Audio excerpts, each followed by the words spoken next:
Living on a shoestring budget is how people are getting by these days. It's a budget created when you have limited income and you keep your spending to a minimum. The drawback, though, of a shoestring budget compared to a regular budget is there's often not enough money to cover all your expenses. So this means that you have to get creative and make your dollar stretch like a piece of leftover pizza on day 3. So to put your financial plan into effect, you'll have to cut back on your free spending. So the idea here is to save your money and focus on paying your higher priority expenses. So that means you definitely want to cover your basic necessities and say see ya to those tempting restaurants, casinos, and bars. Hey everybody, welcome to Thrifty Budgeting. So today we're going to cover 6 cool tips for when money gets tight. So this information is going to help you sell through those tough times. Now be sure and watch all the way to the end because this last tip coming up is unique and it's one that will save you a load. You'll see what I'm talking about. Now let's get rolling. So everyone has heard of a shoestring on a budget, but do you know how that name got started? Well, the phrase kicked off at the start of the 20th century. So you see, back then shoelaces were cheap, like really cheap. Immigrants who had barely a dime to their name had to sell or barter them to make ends meet. So time does have a funny way of repeating itself, and today a lot of us find ourselves needing to budget carefully just to get by. So let's lace up and get thrifty. So it's not as hard as you might think. Seriously, it's like putting on your socks. Simple once you get the hang of it. So let's dive right in. Tip number 6, create a financial plan. Listen, I get it. Budgeting can feel like trying to tame a wild beast, but guess what? Almost everyone is dealing with that same crazy economy and inflation that makes your morning coffee feel like a luxury item. So if you want to break free from the shoestring budget blues, all you have to do is level up your finances. So to do that, you've got to save money. And without a budget though, trying to save is like trying to fill a bucket with a hole in it. It's frustrating as heck and kind of pointless. So creating a solid financial plan is your secret weapon. And yes, I know every time you Google how to save money, some financial guru is telling you to start budgeting. And you want to know why that is? Because it works. A financial blueprint gives you a clear picture of your financial situation. I mean, it's like putting on a pair of glasses and then realizing that tree outside has individual leaves. I mean, it's all about gaining control here. Now, I know this whole budgeting thing can feel a bit like assembling IKEA furniture, overwhelming at first, but here's the trick. Start simple. Just grab a notebook and a pen and then let's get to work. So we're going to start with step 1. This is where you decide your net income for the month. So that's the money you actually get to take home after Uncle Sam takes his share. So write it down. Don't trust your memory on this one. In step 2, you want to list your monthly expenses. So your needs are going to be your housing, utilities, and food. We're talking about the essentials here, not the stuff that makes life cushy. So you want to estimate how much you'll spend based on your past splurges. Spending. Wink. Now, this is going to help you understand where your money is going and, more importantly, how fast it's getting there. Step number 3 is subtract your expenses from your net income. Now, this magical number tells you how much is left to tackle your debts. Your credit cards, loans, or that one friend who still remembers that $20 you borrowed. Now listen, if you find in this that your expenses are higher than your income, it's time for a reality check, my friend. So you need to really make sure that your needs aren't actually sneaky wants in disguise. Remember, needs are things that you can't live without, like food, shelter, utilities, clothing, and transportation, where your wants are going to be that cherry on the top, not the sundae itself. And that's it.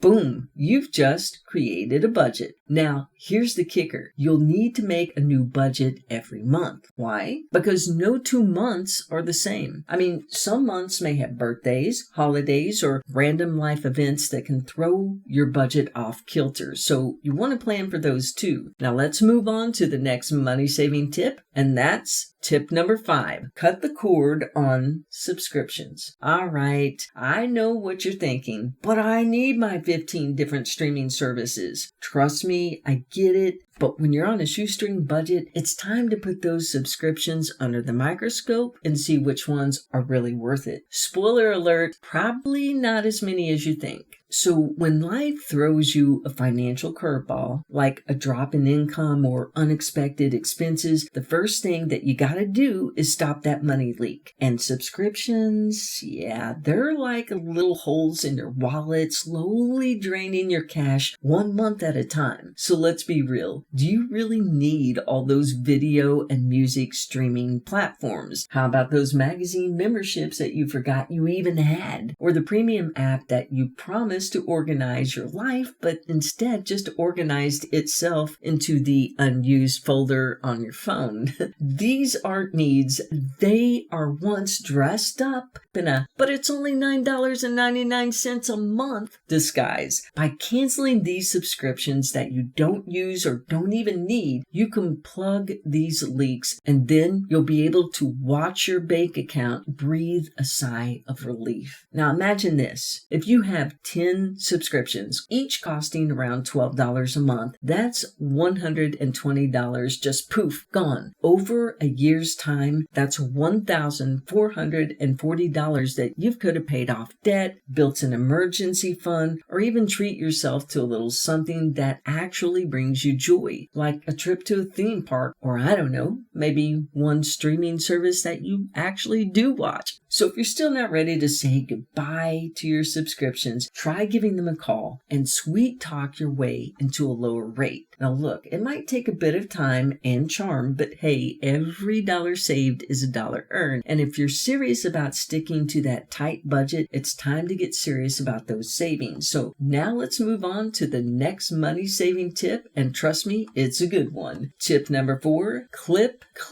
and cash in with those coupons. Okay, I know what you're thinking. Coupons? Isn't that something only grandmas do? Well, guess what? Your grandma was onto something, and she was right. Coupons have come a long way since the days of scissors and Sunday papers. If you're on a tight budget, they're not just an option, they're a necessity. So the good old-fashioned coupon clipping definitely still exists, but don't be afraid to channel your inner bargain hunter and snip away. But wait, there's more. These days, coupons come in all shapes and sizes, including digital ones that are just a tap away on your smartphone. Have you ever heard of cashback apps? It's like getting a high five from the universe every time that you buy something. So just shop through the app and then watch the cash start trickling back into your account.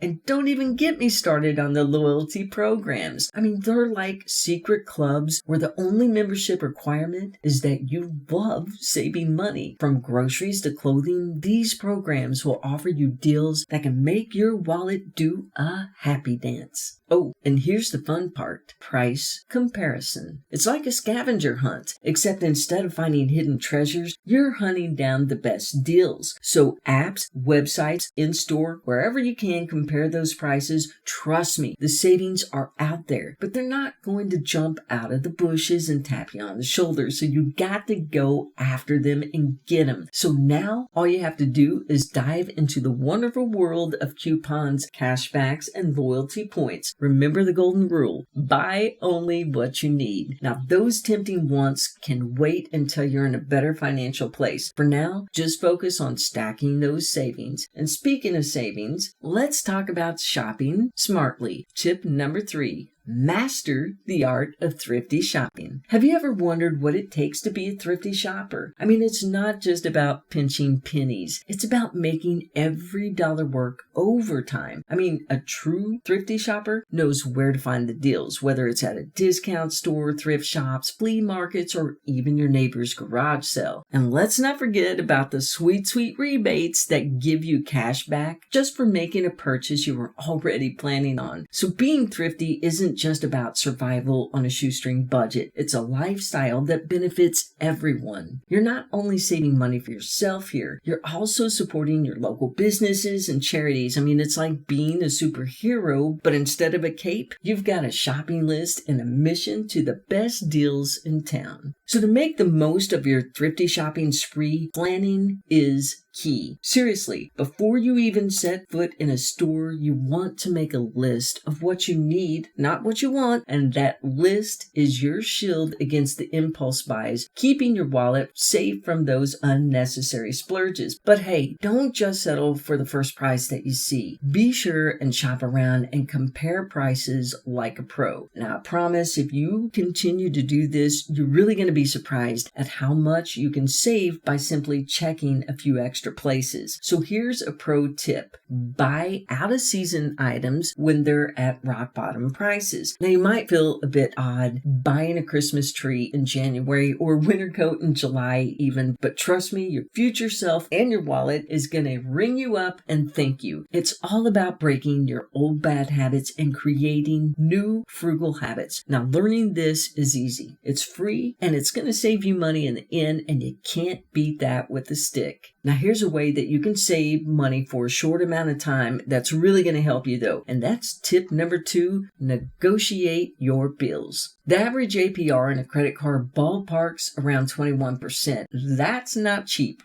not at all. But keep in mind that the percentage rate can vary depending on the type of card and your credit score and the market conditions. So when times get hard, that 21% interest is a real thorn in the side, right? But you can get a short-term break. All you have to do is call your credit card company and then negotiate a better deal with them. Explain your situation to them and tell them that you're looking for a lower rate for a short amount of time so that you can get back on your feet. And more often than not, they're going to grant you a few months with a lower rate. Now, this service can save you money, and all you have to do is make a phone call and ask. And you can be granted a lower internet interest rate if you maintain good credit and payment history. Now, if this isn't your current situation, then look, just continue to make payments on time and then reduce your outstanding debt. Once you do this, make another call in 6 months. The improvement can really help to get you a shoe-in for a lower rate. It never hurts to try, and it never hurts to ask. Oh, and here's the unique tip that I was talking about that can save you a load. And that's tip number 1, tweaking your laundry habits. Okay, call it nitpicky, call it cheap, either way, it works. And when you're living on a shoestring budget, making every penny count is the name of the game, right? So let's dive into the laundry room and shake things up a bit. First up, use less laundry detergent. I know, it sounds like we're being penny pinchers because we are, and proudly so, but hear me out. If you've ever glanced at the recommended amount on the detergent bottle, chances are you're using way more than necessary. A lot of folks fill the entire cap for each load, but guess what? That's way too much even for your old clunker of a washing machine. It's like using a fire hose to water a houseplant. Yeah,